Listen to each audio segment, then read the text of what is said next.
Muy bien, pues en la clase de hoy, en el video de hoy, vamos a ver un problema que es muy importante dentro del estudio de mecanismos, sobre todo cuando trabajamos con mecanismos de 4 barras, que son las posiciones de agarrotamiento o de trabado. Son posiciones en las que nuestro mecanismo se puede llegar a atascar. Ajá. Entonces, estas posiciones de atasque generalmente, ¿qué sucede? Bueno, nosotros, por ejemplo, en un mecanismo de 4 barras puede darse el caso, ajá, de que a veces dos eslabones terminan siendo colineales y cuando estos dos eslabones son colineales, pues el mecanismo generalmente puede llegar a atascarse o puede haber una inversión de movimiento de uno de los eslabones. Entonces es bien importante poder determinar esas posiciones para poder tener preparado un freno o un tope y evitar que se llegue a esas posiciones. Voy a dibujar, bueno, aquí les presento dos de las posiciones. Generalmente para un mecanismo de 4 barras, van a haber 4 posiciones en las que se puede atascar el mecanismo. ¿Estamos de acuerdo? Y aquí estoy poniendo dos en las que el eslabón de salida y el acoplador son colineales, que serían estas dos de aquí. Ajá. Como vemos, el ángulo de transmisión, ajá, que entre estos dos mecanismos pues sería de 0, ¿ok? Porque son perfectamente colineales en esa condición. Y las otras dos posiciones serían estas, donde el eslabón de entrada y el acoplador son colineales. Ajá. Como vemos aquí, el ángulo de transmisión entre estos dos, que bien, si bien el ángulo de transmisión es el ángulo que se forma entre el de salida y el acoplador, pues podemos extender un poco la definición a cualquier dos eslabones. Y en este caso, pues sería también de 0 entre el eslabón de entrada y el acoplador. Estas posiciones son muy importantes y tenemos que poder definirlas y poder encontrarlas para cualquier mecanismo, independientemente de cómo se esté moviendo. ¿Estamos de acuerdo? Justo para poder evitarlas y poner topes, porque son lo que les digo, pueden pasar dos cosas. Uno es que se atasque el mecanismo, ajá, por ejemplo, si vemos aquí, el mecanismo de manera natural se va a atascar, y la segunda es que haya una inversión de uno de los eslabones, es decir, uno de los eslabones pueda comenzar a moverse en sentido contrario al movimiento que nosotros deseamos, ¿ok? Entonces, bueno, voy a borrar esto tantito, voy a poner un mecanismo de 4 barras general, ajá, que es con el que vamos a hacer el análisis, que sería este. Ok, lo voy a hacer un poco más pequeño porque está muy grande. Ok, entonces si nosotros vemos, pues tenemos un mecanismo general para analizar y para encontrar esas posiciones. Voy a encontrar el primer caso, ajá, que son lo que sucede cuando, bueno, lo voy a tener que definir desde el principio, ¿sale? Pero bueno, lo primero que hacemos es trazar una línea H, ajá, que va a unir entre nuestra junta, entre la junta que está en el punto A, que es la junta que une a mi eslabón de entrada y mi acoplador, y el punto O4, ajá, que es digamos que la junta que une la bancada con el eslabón de salida. Ok, trazo mi línea H, y a partir de esa línea H, yo tengo que definir los que van a ser las posiciones de atasque. Bueno, lo que se observa es que tanto en la parte superior a H se forma un triángulo igual que en la parte inferior. ¿Ok? Entonces, este triángulo debe de obedecer perfectamente la ley de cosenos, por ser un triángulo plano. Entonces, puedo escribir la ley de cosenos en términos de H para los dos triángulos. El triángulo inferior quedaría como a cuadrada más b cuadrada y el triángulo superior quedaría con b cuadrada más c cuadrada, ¿ok? Pero estos dos, pues al ser los dos triángulos que comparten un lado común, pues yo puedo igualar estas dos ecuaciones. Entonces puedo escribir una sola ecuación. Ajá. Entonces tenemos esta ecuación, donde esta ecuación es interesante porque todos los términos de esta ecuación son conocidos, excepción del ángulo de acoplamiento, del ángulo de transmisión, perdón, que es el ángulo mu, que es el ángulo que está sucediendo en estos dos. ¿Estamos de acuerdo? Entonces, podría despejar el valor de mu. Entonces, procedamos a hacer eso. Vamos a despejar de esa ecuación el valor de mu y dejar la ecuación en términos del ángulo θ2. ¿Ok? Nos queda una ecuación así. Ahora, ¿Qué estamos buscando? Nosotros estamos buscando las posiciones donde el ángulo, donde el mecanismo ya no va a poder trabajar. Y esas posiciones que son los máximos de trabajo para el ángulo θ2 en términos del ángulo mu. Recordemos que ¿qué pasa en estas posiciones? En estas posiciones el mecanismo se atasca, ajá, y el ángulo θ2 llega a su valor máximo que puede tomar, es decir, esta cosa se mueve tanto, básicamente lo que estaríamos viendo para este mecanismo serían estas dos posiciones. Algo así. Ajá, lo voy a poner aquí abajito. Entonces quiero saber cuál es el máximo valor que puede alcanzar, ajá, el ángulo θ2. ¿Por qué es importante? Porque si yo llego a estas posiciones máximas, ajá, ¿qué pasa si θ2 trata de exceder este valor? Pues si θ2 trata de exceder este valor, el mecanismo se va a romper.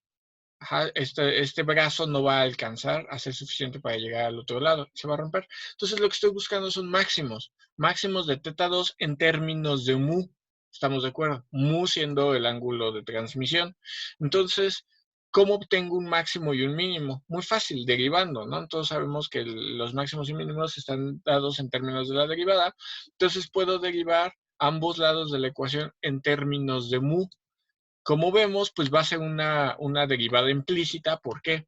Porque θ2 es una función de mu. Aquí podemos ver que θ2 se puede expresar en términos de mu. Entonces, pues la derivada del coseno es el seno. Toda esta constante, pues se pierde al ser derivada. Todas las longitudes son constantes. Y la derivada de θ2 en términos de mu no la conozco. El θ2 es una función, entonces no sé cuánto vale esa derivada, pero la puedo despejar de aquí. Ajá, si se fijan aquí lo que hice fue aplicar la regla de la cadena. Entonces, despejando de esa ecuación, pues, ¿qué me queda? Me queda que la derivada de θ2 con respecto a mu es esto, y ahora lo que es importante recordar es que yo estoy buscando un punto máximo y un punto mínimo, o los límites de θ2, a los puntos donde ya no se va a poder mover más. Entonces, para que eso suceda, pues quiere decir que θ2, la derivada de θ2 con respecto a mu tiene que ser cero. Así definimos un máximo. Entonces, si se fijan en esta ecuación, en este lado, pues ¿cuándo es cuando esta ecuación se hace cero? Bueno, las longitudes de los eslabones obviamente no pueden ser cero, porque entonces no tendríamos mecanismo. Y la segunda condición sería que el seno sea cero. O sea, esta cosa solo es cero cuando el seno es cero. Pero ¿cuándo es cero esto? Bueno, como ya habíamos observado, esto solamente sucede cuando mu vale cero o vale 180 grados. Esas son las dos condiciones en las que esta cosa se va a hacer cero. Entonces podemos sustituir esa información en nuestra ecuación que tenemos aquí arriba. ¿Ok? Entonces, en esta ecuación, yo voy a sustituir esta información. ¿Ok? Yo sé que mu necesariamente tiene que valer 0 o 180 grados, que es algo que ya me decía, ajá, mi diagrama, pero ya lo pude demostrar matemáticamente. Entonces, ¿qué va a pasar? Pues yo sé que el coseno de 0 es 1 y el coseno de 180 grados es menos 1. Entonces mi ecuación va a quedar de esta forma. Ajá. El lado derecho, si se fijan, no lo toqué, es esto. Y bueno, esto tiene que estar igualado a más o a menos 1, porque no sé si estoy considerando el caso de mu 0 o el caso de mu 180. Entonces vamos a borrar la parte de arriba para que no nos esté estorbando. Yo tengo que resolver esta condición y de aquí voy a resolver ¿qué? Voy a resolver θ2. Entonces lo único que tengo que hacer es un despeje. Ajá, nosotros podemos despejar de ahí θ2. Nos quedaría, bueno, primero pasamos todo lo que sea constante, todas estas constantes del otro lado, nos quedaría algo así. Aquí el signo negativo como que no me conviene tanto, entonces puedo invertir los signos de lo de arriba, del numerador, para que este signo se haga positivo, ¿estamos de acuerdo? Y dejarlo todo en términos pues, de signos positivos, ¿estamos de acuerdo? Entonces me quedaría algo así. Entonces ya tengo definido el coseno de θ2. Si se fijan, ya me queda en términos de las longitudes. ¿Esto qué quiere decir? En automático lo que yo estoy obteniendo son las posiciones máximas que va a alcanzar el ángulo θ2. Esas posiciones máximas van a estar ligadas con la longitud que tengan estos eslabones. Ahora, lo único que me está diciendo es qué máximos tienes, pero ¿qué puede llegar a pasar? Pues esta cosa, nosotros en este momento, si se fijan, aquí hay algo que está implícito y que nunca mencioné. Esta cosa, esta idea, es especialmente importante para cuando trabajamos con, con mecanismos que no son de Grashof. ¿Por qué? Porque si son mecanismos de Grashof, entonces quiere decir que por lo menos tengo uno de mis eslabones va a dar una vuelta completa. Si uno de mis eslabones da una vuelta completa, pues no hay problema, porque pues va a alcanzar, aquí va a alcanzar a girar la manivela y no pasa nada. El problema es cuando el mecanismo no es de Grashof, porque es cuando esta cosa puede que mi eslabón motriz le pida que se exceda y en realidad el mecanismo no alcanza a excederse y ahí es donde vienen las fallas, vienen las rupturas o los atasques, ¿ok? Entonces es por eso que esto es bien importante. Esto es fundamental para mecanismos que no son de Grashof, ¿ok? Y entonces, bueno, ya de aquí podemos despejar el ángulo θ2, ¿sí? Y me va a quedar con esta ecuación. Si se fijan, invertimos los signos del numerador para que no quede con un negativo ahí. Y bueno, el signo de este segundo término pues va a depender. Siempre me va a dar dos posiciones. Si se fijan, una corresponde a θ2 y la otra corresponde a menos θ2. ¿Estamos de acuerdo? Y realmente lo que va a suceder es que este ángulo θ2 debe estar entre 0 y 180 grados y va a ser la posición en donde un mecanismo que no es de Grashof puede llegar a atascarse. ¿Ok?